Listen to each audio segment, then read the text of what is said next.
Aujourd'hui, je vous présente le tuto de mon pendentif que j'ai nommé magnétique. Sur une base d'un pendentif noir, vous pourrez, juste en changeant la pastille centrale, le marier avec toutes vos tenues, toutes vos humeurs et au gré de vos envies. Pour le réaliser, j'ai utilisé que 3 portions d'un pain de pâte fimo noire. Vous pouvez bien évidemment utiliser la couleur de votre choix. Je passe simplement ma pâte au cran de ma machine à pâte, au cran le plus grand de ma pâte à machine. Et ensuite, je viens texturer ma pâte sur une plaque. Je veille bien évidemment à chasser toutes les bulles d'air et voilà le résultat. Maintenant, avec 2 emporte-pièces, alors les miens font 4,5 cm et 2,8 cm pour le centre, je viens couper une rondelle.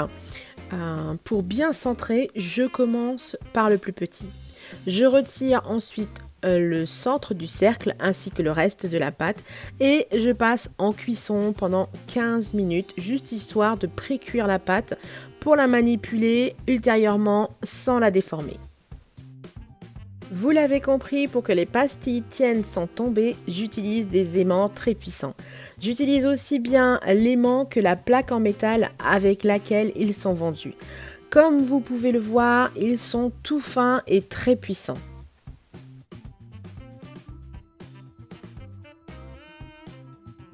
L'aimant sera caché dans la pastille et un morceau de plaque en métal sera caché, lui, dans le pendentif. Je trace donc sur ma plaque en métal et à l'aide de mon poinçon, je trace donc une ligne. Alors le plus simple, c'est de le faire avec des cisailles, mais si vous n'en avez pas, prenez une pince et tordez le métal, il finira par céder et par casser tout simplement.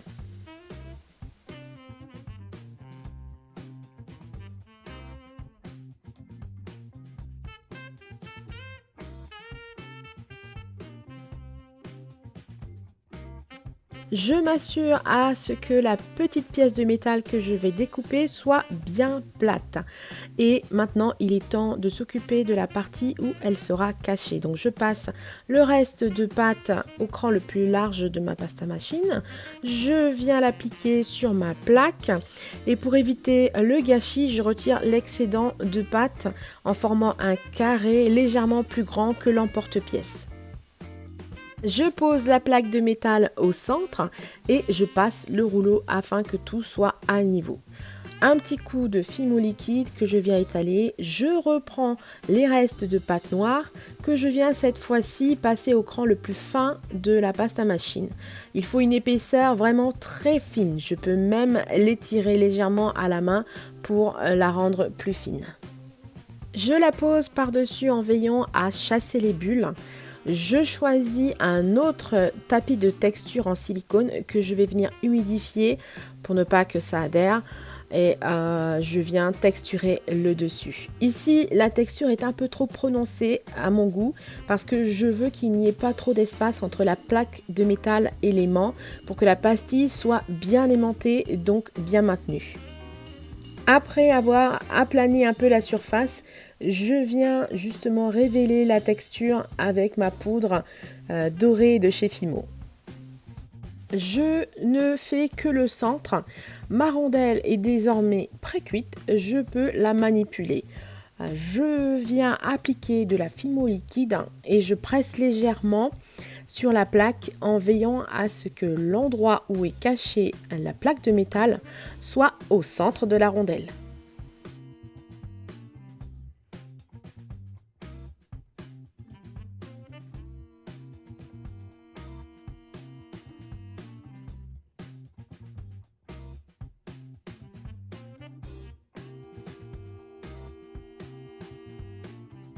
Je retire l'excédent de pâte et je passe en cuisson pendant 20 minutes à 110 degrés.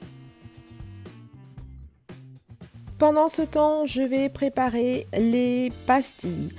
Donc je vais couper un carré de 3 cm avec une épaisseur maxi sur ma pasta machine. En fait, cette épaisseur correspond également à celle de mon aimant.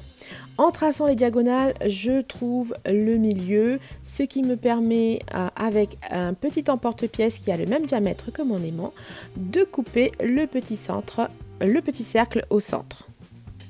Je le retire et j'y loge mon aimant. Je mets tout à niveau avant de préparer le dessus.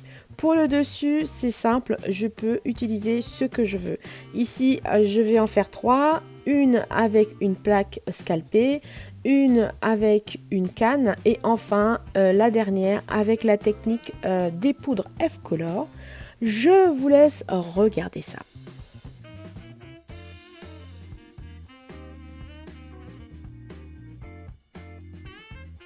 J'utilise le même emporte-pièce qui m'a servi pour l'intérieur de ma rondelle et je tourne bien non seulement pour retirer la marque de la jointure de l'emporte-pièce, mais aussi pour être sûr que mes pièces vont bien s'emboîter.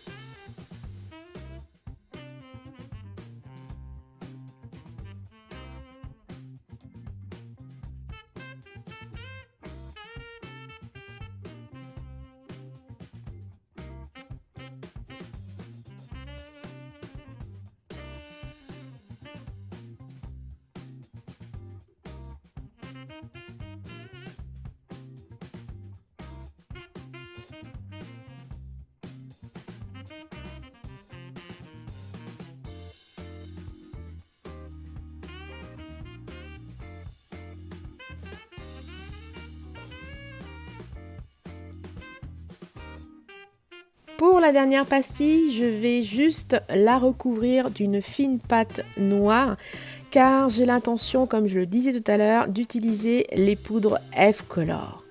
Une fois que c'est fait, je passe tout ce petit monde en cuisson pendant 30 minutes à 110 degrés. Mon pendentif a cuit et vous pouvez constater ici la force de l'aimant.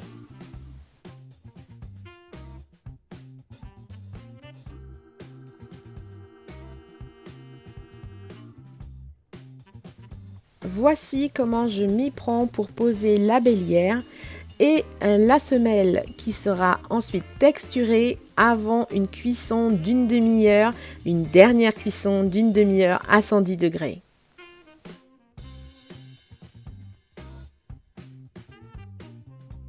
J'étale de la fimo liquide, ensuite je viens poser ma bélière.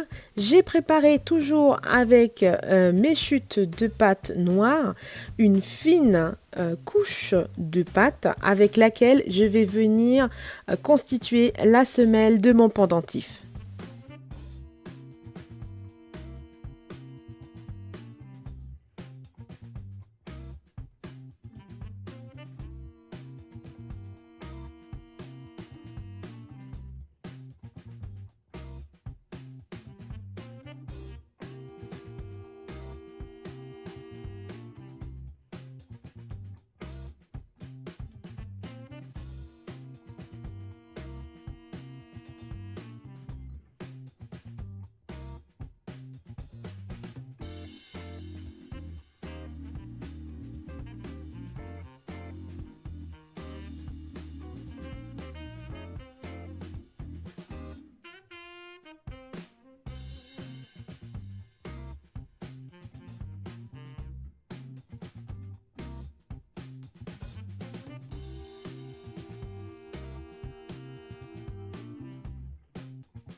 Toutes mes pièces sont maintenant cuites. Si besoin, je viens poncer mes pastilles, puis je vais les résiner. Ici, je les résine avec la résine UV de chez Résine Pro et j'en profite pour vous dire que je vous ai mis un code de réduction dans la barre d'infos si vous avez l'intention de commander prochainement chez eux. 5 minutes sous lampe UV et le tour est joué. Si vous voulez en savoir plus sur la résine UV, je vous invite à suivre le lien qui s'affiche. Voici le reste de pâte qu'il me reste, donc c'est à peu près une portion de pâte.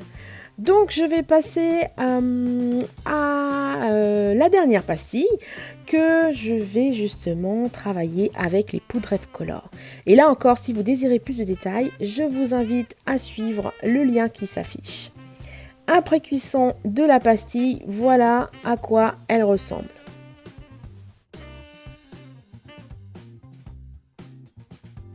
Voici mes pastilles, elles sont magnifiques. Elles rentrent parfaitement dans leur logement. Il est important d'avoir ce logement car si par inadvertance on passe la main sur le pendentif, la pastille restera bien en place. Je vous conseille de retirer l'aimant, de mettre un petit point de colle et de le replacer pour être sûr que l'aimant reste en place.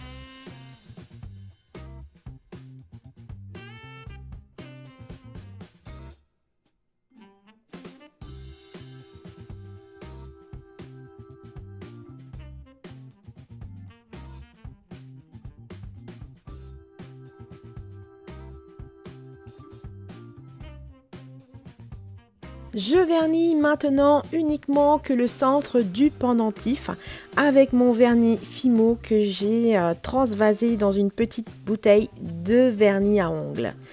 Je vous laisse regarder maintenant le montage et surtout la confection des embouts. C'est pratique lorsqu'on est à court d'après.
Et voilà, mon pendentif magnétique est prêt.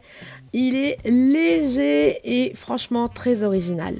On peut bien entendu faire avec des emporte-pièces de son choix, le principe reste le même.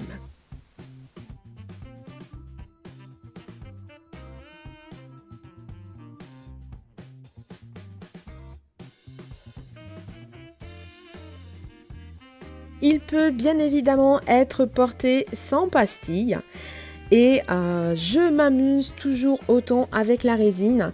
Pour celles et ceux qui me suivent dans mes aventures sur Facebook et Instagram, reconnaissez-vous la lentille que j'ai réalisée avec la résine UV avec mes moules maison? Donc elle peut très bien être utilisée pour ce pendentif.